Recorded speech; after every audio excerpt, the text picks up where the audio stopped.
Hello Internet, Hewlett here with another Burn and Learn, and it was a grim night. My poor wife has got like this carpal tunnel thing in her neck and it's keeping her awake. I mean, she literally like wakes up going, ugh, it's like awful. I think it's because she's spending a lot of time at the computer because she's doing this movie, Kate's movie, my little sister's movie, and it's really chugging along right now. There's like people getting attached. It's very exciting and I can't talk about any of it. But I think she's spending a lot of time at the computer, so I think it's really bothering her neck. So she wasn't sleeping, so I'm not sleeping.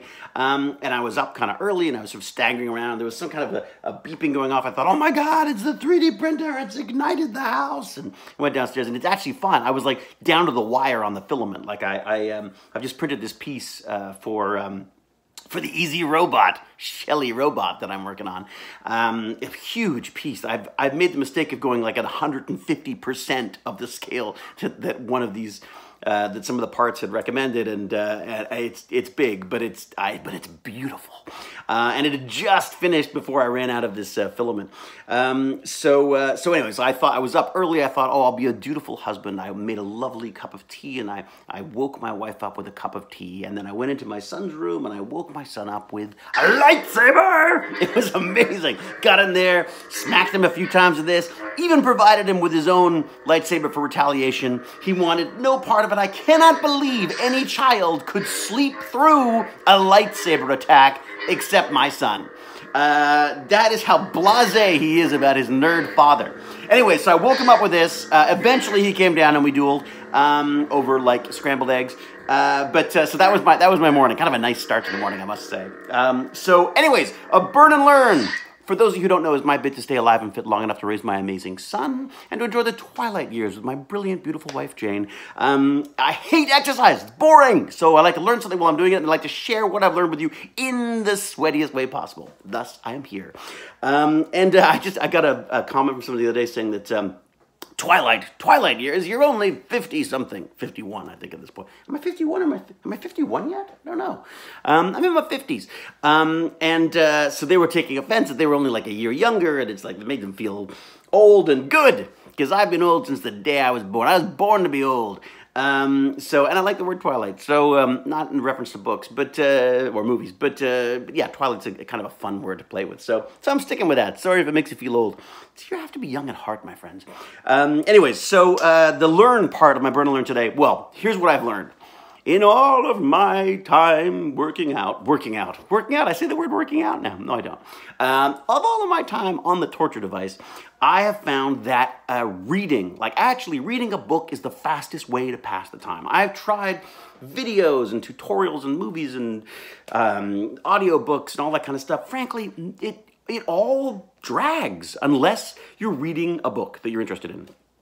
So I was reading Steammakers. I finished the Steammakers book, and I tell you, you got to get it. Like, frankly, if you have any interest in this stuff, get it.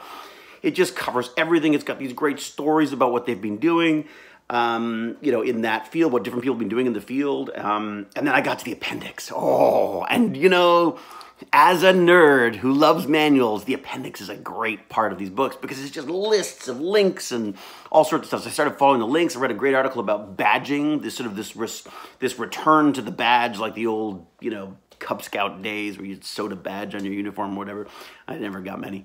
I think I got my electronics one, that was it, for building a little Morse code machine with a giant battery. I remember this huge lantern batteries they used to have. That was like the only way to get that kind of juice for this like bike light that I had.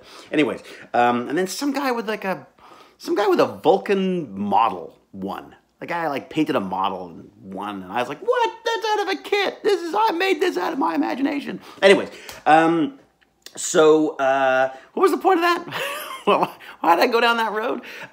Anyways, the idea is that there's badging here, that the badges might be a neat way of having a record of what kids have learned that can sort of stick with them. And I mean, don't just stick with them in a sort of a memory fun sense, but in an educational sense where they can then follow those up. They've got a sort of a path to learning, and also when it comes to like jobs and universities and stuff, university applications, they'll have these sort of credentials almost for these extracurricular and sort of what they call the soft life skill type stuff that they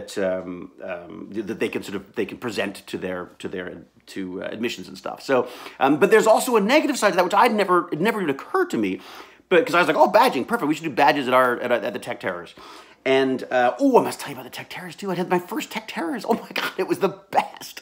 Anyways, so I've been looking at the badging thing for that, and but the negative side, or the people who would say it's not a good idea, say that the problem with it is that you're rewarding people for things they might already be doing out of their own initiative anyways, and you don't want them just working for rewards. You don't want to sort of gamify the process, but it might actually have a negative impact. It's been proven that the reward system doesn't work for the learning, if that makes sense. That people start learning for the reward rather than, or for the award or for the badge, than actually learning what they should learn. So just an interesting, I never even thought of that. So just kind of interesting dilemma going on that they're trying to figure this out, because it's very difficult with STEAM and STEM to gauge where the kids are with things. Like, how do you compare one person's STEAM experience with another, and how do you sort of, for want of a better word, standardize what people mean by knowing how to use a glue gun or a 3D printer or a CNC machine. Yeah, just fascinating book. I'm going to be plowing through that appendix, looking for any kind of inspirations I can find. And let me just quickly touch on Tech Terrors. Okay, so Tech Terrors is this crazy, like, maker breaker crazy space that I try to do every year with my local school. We crazy oversubscribed this year. Like, I had 20 kids and then like 13 or 15 on a wait list, and then extra kids just show up at lunch. I love it. Like, one kid came in and the first thing she said was like, "Are we doing this again next year?" I was like, we haven't even started this year yet. Anyway, so I showed off some Easy Robots. Oh my God, they love the Easy Robots. And then Easy Robots, of course, have come up with a bunch of other ones, and I should explain how that works. I've basically said, can you give me a deal? Because I'm going to talk about Easy Robots a lot anyways, and so basically kind of help a little bit with the marketing, and you guys help me out with the robots so the kids have stuff to play with. And oh God, we had an old Roomba zipping around. We had some an Arduino RC car and a Sphero, and so another kid showed up. She showed up with a book of Python. She's like, "Can we learn Python?" I was like, "Yes, you can." So we're gonna do some editing.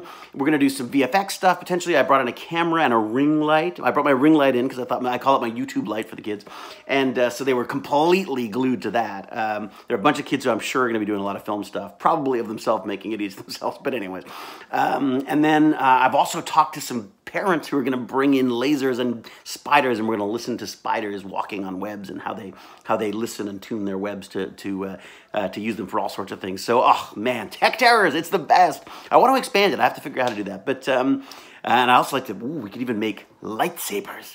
That would be fun. Anyways, okay, so I've rambled on enough. I have got a lunch date with my son. He invited me to meet him for lunch today. So he's at a new school, and apparently there's some restaurants around there that he thinks I should partake of with him. So I'm going to head down there now. So yes, until we geek again, sweaty or not, here I come. Cheerio!